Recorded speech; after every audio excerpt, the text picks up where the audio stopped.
Kanina po day akong himuon karon butchi. Abi man ako lisod ni himuon sayon raman di ay. Kay wala man tay lingaw na board naman pod ta maghimo ta ani. Lingawon nato atong sarili magbisi-bisihan ta kay basing mabuang ta ba. Maura man day ning ingredients, glutinous flour, asukal, cheese, sesame seeds ug asin gamay. Magbutang lang kag 1 cup nga tubig sa bowl, tas ibutang nimo ang 4 ka kutsara nga white sugar, tas asin gamay lang, i-mix lang na sila hantod matunaw. Tunawon jud na siya maayo para unya inig prito dili magbuto, dili magliki. Pagkahuman ibutang na nato atong glutinous flour. Ihalo lang mura lang kag naghimo og dough. Ganahan kaay ko magluto-luto kung naay lutoon, pero kung wala gani nga.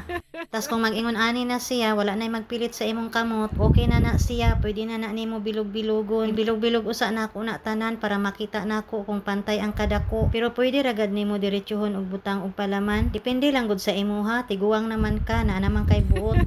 Ani siya kadaghan, matagbaw jud mi ani. Ako jud ang madak-an kay kani ako mga sakop igura taon mo tilaw. Kay human naman nato bilog-bilog, palamanan na nato. Cheese ni akong gipalaman. Pwede pud ninyo palamanan og lain, depende sa inyo kung unsa inyong gusto. O diba, naaraman di ay ni kaysa mamalit pa ka sa gawas. Kung ikaw maghimo, tipid na, matagbaw pa ka. Makapost na lang jud kag ahat, craving satisfied.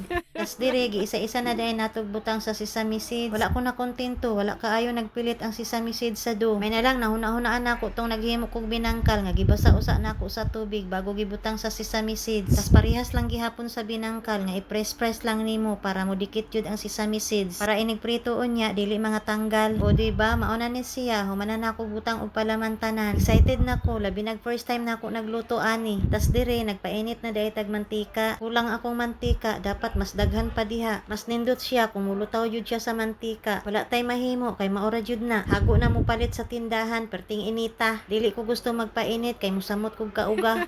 Bali-balihon lang na siya permi, tas hinay lang ang kalayo. Hulaton lang nimo hantod sa mag medyo brown na siya. Kanang mag-ingon ani na iyang color. Mauni ang unang salang, hauno na nato kay luto na. Tas limpyuhan lang nato ning mantika, tanggalon nato ning mga nangabilin nga sesame seeds. Tas dire isa-isa na nato glunod ang ikaduhang salang. Humot kaayo ang sesame seeds, murag siya jud ang gadalag bida. Murag siya ang gadala pala desisyon. Unsa na, follow the leader, way mahimo ang member. Ay, sorry, ning simang na pud ko.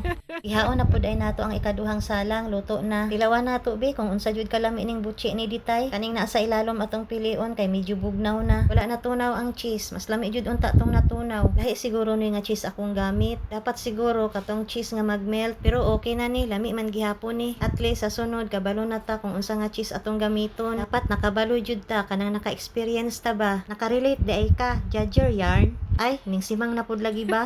Tas kung magkaon gud ka ani, magbantay jud ka kay mura baya nig ako plastic. Kay sa gawas bugnaw na, abi nimo okay na jud siya kaunon. Pero sa ilalom perti pa dayang inita sa cheese. Sa kainit lagi magkisi-kisi lagi ka. O diba sa kalami naka finger heart good siya.